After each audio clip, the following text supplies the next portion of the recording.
Hello दोस्तों, आइए पढ़ते हैं हम लोग प्रश्नावली 13वीं का पहला सवाल। और इसमें दिया हुआ है कि एक उच्चतर माध्यमिक विद्यालय है जिसमें 2010 के परीक्षाओं में टीचरों को नियुक्त किया गया है। उसमें हमें ज्ञात करना है मंजूर किए गए अध्यापकों की संख्या, यानी बंटन मार भी कर सकते हैं या संख्या ना। तो ज्ञात करने में पहले तो हम लोग को ये दिया है मंजूर किए गए अध्यापक पदों की संख्या यानी वर्ग अंतराल के रूप में। दूसरा दे दिया विद्यालयों की संख्या। विद्यालयों की संख्या अर्थात किसी भी चीज की जब संख्या देती है तो हम लोग उसको बारंबारता मान लेते हैं। और यहाँ पर हम लोग को वर्ग अंतराल दे दिया ना, तो जब भी वर्ग अंतराल आपको दे तो सबसे पहले आप मध्यमान निकाल लीजिए। मध्यमान निकालते कैसे है, तो जो वर्ग अंतराल दिया है 6 और 10, तो उन दोनों को जोड़ दीजिए और 2 से भाग कर दीजिए, वर्ग अंतराल निकल जाएगा। ठीक है, देखिए करते हम लोग। 10 और 6 कितना हो जाएगा 16, और 16 का आधा कर देंगे तो 8। ठीक, फिर 11 और 15 कितना होगा 26, 26 का आधा कर देंगे तो 13। 16 और 20 कितना होगा 36, और 36 का आधा कर देंगे तो 18।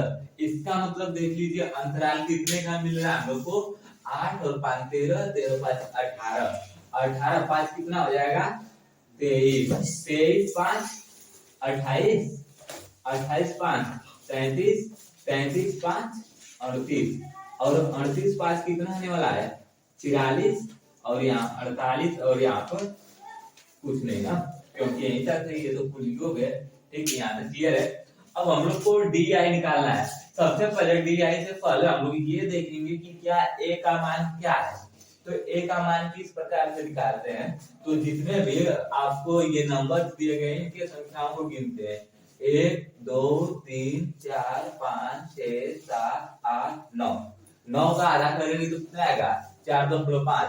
लेकिन ये नहीं करेंगे हम लोग, मतलब कि 4 4 8 हो जाता है ना। इसका मतलब बीच वाला कौन है, जो 5वें नंबर पर आता है, तो 5वें नंबर को कौन आ रहा है 1 2 3 4 5, 28 आ रहा है। इसी को बोलते हम लोग बीच का मान या मध्यमान ए बराबर ना। ए का मान 28 आ गया। ठीक है, अब हमें डी आई का मान निकालना है। एक्स आई तो मिल गया है सब, और इसमें से क्या करना है ए को घटाते जाना है। तो 8 में से हम 28 को घटाएंगे तो कितना मिलेगा -20। देखिए 8 माइनस 28 घटा देंगे तो -20 आ रहा है। ठीक है, तो घटा दिए। यहाँ पर 13 में से 28 को घटा देंगे तो कितना आएगा -15 आएगा। फिर 18 में से देखिए 18 में से 28 घटा देंगे तो कितना आएगा 10, वो भी माइनस का। 23 में से 28 को घटा देंगे तो 5, ये भी माइनस का। 28 में से 28 को घटा देंगे तो 0। फिर 33 में से 28 को घटा देंगे तो 5। फिर 38 में से 28 को घटाएंगे तो 10। फिर 43 में से 28 को घटाएंगे तो 15। फिर 48 में से 28 को घटाएंगे तो 20। क्लियर है। अब देखिए हमको एफ आई और डी आई निकालना है। क्या निकालना है, एफ आई और डी आई। एफ का मतलब ये और डी का मतलब ये। ठीक है, गुणा कर देते हैं आपस में। 20 है तो 0 को बढ़ा लेते हैं, अब 2 से गुणा करते हैं। 2 9 18 को 8 हासिल 1 हो जाएगा। 2 9 18 और 1 हासिल 19, और 2 8 16 और 16 1 हासिल 17। ये हो गया माइनस में। ठीक है, फिर यहाँ पर देखिए 15 का गुणा कर देंगे इतने में, तो 15 नवा होता है 135, हासिल हो जाएगा आपका 13।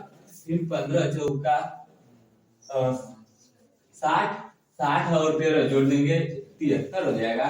73 को 3 हासिल हो जाएगा 7। 15 एकम 15 और 7 22 को 2 हासिल 2। 15 एकम 15 और 2 17, ये भी माइनस का। ठीक है, फिर अब 10 का गुणा इसमें कर देंगे तो इसका मतलब माइनस का लगाकर चिन्ह इसको उतारते 0 बढ़ा देते हैं, यानी 15 53 0। ठीक है, फिर यहाँ देखिए 5 का गुणा करना हमें इतने में, तो 5 चौका 20 को 0, 5 छक्का 30 2 32, 5 चौको 20 और 20 3 हासिल 23। फिर 5 एकम 5 और 2 7, माइनस का चिन्ह।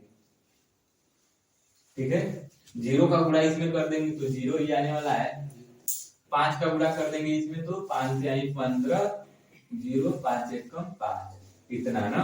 फिर 10 का गुणा इसमें कर दीजिए 833 में, एक जीरो बढ़ जाएगा।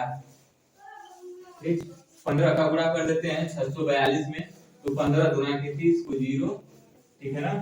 फिर क्या करते हैं, 15 चौक को 60 और 60 और 20 30 आया था ना, 3 60 3 63 हासिल से हो गया। और 15 छका 90 और 90 और 6 हासिल 96, ठीक है। 20 का कर दीजिए इसमें, तो 2 2 0 तो पहले ही हो गया, 2 चौका 8 2 चौका 8 88। इतना कहीं डाउट है? नहीं डाउट है ना। अब क्या करते हैं हम लोग, सबसे पहले इनका योग निकालेंगे। किनका योग निकालेंगे, तो इसका योग निकालेंगे ना। इसका योग तो चाहिए नहीं क्योंकि 0 आएगा, हमें इसका योग चाहिए। इसका योग मतलब सिग्मा एफ आई डी आई का योग चाहिए, माइनस 26 290 गुणा जोड़ और घटा लीजिएगा, ठीक है। अब यहाँ जितना आ गया ना, योग हम लोग को मिल गया है। योग का मतलब किसका बारंबार का। अब हमसे पूछा गया है मंजूर किए गए अध्यापकों की संख्या, तो ये हम कल्पित माध्य का उपयोग करेंगे, ठीक है। तो हम लोग जानते हैं x बार बराबर क्या होता है, फार्मूला क्या होता है, a plus sigma F I D I upon में सिग्मा एफ आई, ठीक है।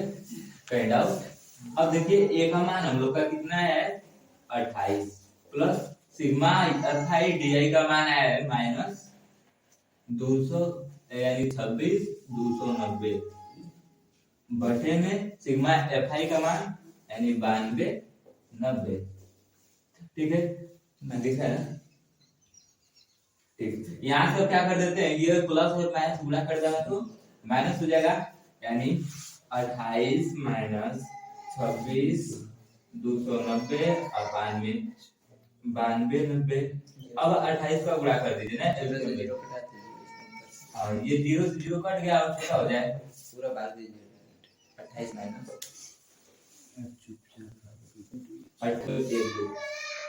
26 0 1 2 माइनस 2 6 2 9, ठीक है। घटा दिया जाए, अब बटे में आ गया आपका 929, घटा देंगे तो कितना आ जाएगा 12, 12 में से 9 हो जाएगा तो कितना बचेगा 3, फिर यहाँ 0 हो गया, यानी हासिल मांगेगा तो ये कितना होगा 10 10 में से 2 निकला 8, यहाँ बच जाएगा 9, 9 में से 6 घटेगा ना तो कितना बचेगा 3, यहाँ पर अब बच गया कितना 5, 5 में से 2 घटेगा तो 3 2 अपान में 929, और इसको भाग कर दिया जाए कितना आएगा, कितना कट रहा है 13 से 13 25 10 ऊपर लिखिए, नहीं दिख रहा है। नेक्स्ट सवाल 2 दिया है कि किसी विद्यालय में प्रवेश कराए गए छात्रों की संख्या दिया गया है, जिसमें हमें ज्ञात करना है प्रति विद्यालय प्रवेश छात्रों की औसत संख्या ज्ञात कीजिए, ठीक है। जिसमें हम लोग को दे दिया है छात्रों की संख्या और विद्यालयों की संख्या, हमें ज्ञात क्या करना है, तो सब अंतराल के रूप में दे दे।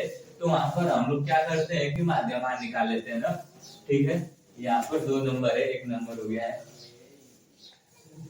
माध्यमान निकालते हैं हम लोग। तो माध्यमान का मतलब इन दोनों को जोड़कर इसका आएगा, तो जोड़ेंगे 60 और 79 जोड़ देंगे तो 139 आएगा, और 139 का आधा कर देंगे तो 69.5, फिर 80 और 99 को जोड़ेंगे तो कितना आएगा, तो 179 आएगा, और 179 का आधा कर देंगे तो 89.5, यानी इसमें कितने का अंतर मिल रहा है देखने के लिए 20 का अंतर मिल रहा है, नहीं तो 20 जोड़ते जाइएगा तो 20 यानी क्या होगा 109.5 हो जाएगा, फिर इसमें 20 जोड़ देंगे तो 129.5, फिर 20 जोड़ देंगे तो 149.5, 20 जोड़ दिए तो 169.5, 20 जोड़ देंगे तो 189.5, ठीक है। ये हो गया आपका माध्यमान, ठीक है। अब निकालते हैं हम लोग डी आई। डी आई का मतलब क्या होता है एक्स आई माइनस ए। अब ए का मान क्या ले, तो ए का मान इनमें से ले लेते हैं, देखिए 1 2 3 4 5 6 7 को दिया है, तो 7 वो जब दिया है तो इसका आधा कर लेते हैं, आधा मतलब 7 का आधा क्या होगा 4, 4 मतलब जो बीच में आएगा, 4 नंबर बीच में आ रहा है, 3 इधर 3 उधर, तो 4 नंबर को पकड़ लीजिए, 1 2 3 4 नंबर, अर्थात ए का ये मान हो जाएगा। बीच वाले मान को हम लोग हमेशा ए का मान मानते हैं ना, तो ए का मान कितना हो जाएगा 129.5। अब निकालते हैं डी आई। डी आई का मतलब एक्स आई में से हम ए के मान को क्या करेंगे, घटा देंगे। तो 69.5 में से हमने 129.5 को घटाएंगे, क्योंकि ये तो बड़ा है तो घटेगा नहीं, तो उल्टा घटा दीजिए, माइनस का साइन लगा देंगे ना, तो माइनस का साइन लगा देते हैं। अब घटा देंगे तो ये 5 में से 5 चला जाएगा 0. फिर यहाँ पर देखिए 9 है 9, फिर 0 आ जाएगा। फिर यहाँ पर कितना है 12 6, यानी 12 में से 6 घटेगा 6, यानी 60 आ गया ना। फिर नीचे वाला देखा जाए, अब 89.5 में से घटाना है हमको 195.5, घटाते हैं तो 5 में से 5 घट जाएगा 0 हो जाएगा, पॉइंट लगा लीजिए। फिर 9 में से 9 जाएगा 0, फिर पॉइंट लगा लीजिए। अब कितने आने वाला है, 12 में से 8 घटा देंगे तो 4, कितने का अंतराल मिला 20 का, 20 कम कर दीजिए, यहाँ पर कम करेंगे तो क्या आएगा 20.0 और यहाँ पर 0 आ जाएगा, क्योंकि 129.5 में से उतना ही घटाना है। फिर अब जैसे ही प्लस करते जाएंगे ना, इसकी संख्या वैसे ही प्लस में क्या होगी, इंक्रीज होती जाती है ना। ये 60.0 40.0 20.0, ठीक है। अब देखिए हम लोग को निकालना है F I D I. F I D आई का मतलब एफ का मतलब ये और डी का मतलब ये, दोनों का आपस में गुणा, तो गुणा कर लेते हैं। सबसे पहले ये 60 है, इसका मतलब 1 0 तो बढ़ ही सकता है, ठीक, 6 से गुणा करते हैं इसमें, तो 18 छक्का कितना होता है, गुणा कर लीजिए 108, यानी 1080 आ जाएगा। इसका गुणा करते हैं, 40 का गुणा कर देते हैं 24 में, तो पहले तो 0 आ जाएगा। अब 4 का गुणा कीजिए, 4 चौका 16, 4 चौका 16 हासिल 1, फिर 4 गुना 8 और 1 9, 960 आ गया। 20 का गुणा 26 में, तो 26 गुना क्या होता है 52, और 0 1 लगा लीजिए, ठीक है। फिर 0 अब देखिए अब किसका गुणा करना है, तो 0 का गुणा करना है 32 में, तो किसी भी संख्या का जब 0 के साथ गुणा कराते हैं तो 0 होता है। अब 20 का गुणा करना है 25 में, तो 25 गुना के हम लोग जानते हैं 50 और 1 तो 0। फिर 40 का गुणा करना है 19 में, ठीक है, तो 1 0 और फिर कितना होगा 19 चौका 76। फिर यहाँ पर देखिए 60 का गुणा करना है 16 में, तो 16 छक्का कितना होता है 96 और 1 0, ठीक है। बारंबारता का योग निकाल लेते हैं ना, यानी सिग्मा एफ आई। सिग्मा एफ आई मतलब इसको जोड़िए, 8 4 12, 12 6 18, 18 2 20, 5 25, 25 9 34, 34 6 40, 40 को 0 हासिल हो गया 4, फिर 1 2 3, 3 2 5, 5 3 8, 8 2 10, 10 1 11, 11 12 और 12 4 16, 160 आ गया ना। फिर अब इसका योग निकालते हैं, किसका योग, तो सिग्मा एफ आई डी आई का योग, ठीक है। अब सबसे पहले जो माइनस वाला है उसको अलग जोड़ लीजिए, प्लस वाले को अलग, और आपस में घटा लेते हैं ना, तो जोड़ लेते हैं हम लोग। ये 1080 है, आप देना इसको, यानी ये सब जितने भी ऊपर माइनस वाले थे तो माइनस लगाकर जोड़ लेते हैं, क्योंकि माइनस वाले एक जाति के, तो एक जाति में जोड़ेंगे, तो इनको जोड़ते हैं ना, तो ये 0 0। अब क्या किया जाए, हम लोग जानते हैं इतना तो आ गया है। अब हमें निकालना है प्रति विद्यालय प्रविष्ट छात्रों की औसत संख्या ना, तो यहाँ पर औसत संख्या या फिर औसत माध्य बोल सकते हैं। x पर बार बराबर a plus sigma F I D I upon में सिग्मा एफ आई, ठीक है। a का मान हम लोग को कितना मिला है 129.5 प्लस माइनस का साइन, और देखिए ये पहले माइनस में है ना, तो माइनस को लिख लिया जाए 340 अपान में f का मान कितना दे दिया है, तो देखिए प्लस और माइनस का गुणा होगा तो माइनस हो जाएगा, यानी ये दिया है 129.5 माइनस। तो अब देखिए 340 और 160 को घटा देते हैं, 0 से 0 कर दिया, 2 से भाग दीजिए, ये 17 आ जाएगा, ये 8 आ जाएगा। अब ये आ जाएगा आपका 17 बटे में 8 भाग कर देते हैं फिर से, ये आ गया 129.5 पहले थे ये 8 गुना के 16, एक जीरो बच गया, 8 एकम 8, 2 जीरो, फिर 8 गुना 16, 8 बचे 40, इतना है। जब इसको घटाएंगे तो कितना आएगा, तो ये घटा देंगे तो इसमें और दशमलव के बाद और जीरो तो बढ़ा ही सकते हैं, तो बढ़ाएंगे तो कितना आ जाएगा आपका 5, यहाँ पर 9 में से 2 गया 7, 5 में से 4, 4 में से घट जाएगा 3 दशमलव, यहाँ पर क्या हुआ अभी कुछ भी नहीं तो कम हुआ, तो 129 लिख लीजिए, 2 घटाना है ना, तो 2 घटा देंगे तो कितना आएगा 127, ये हो गया आपका आंसर।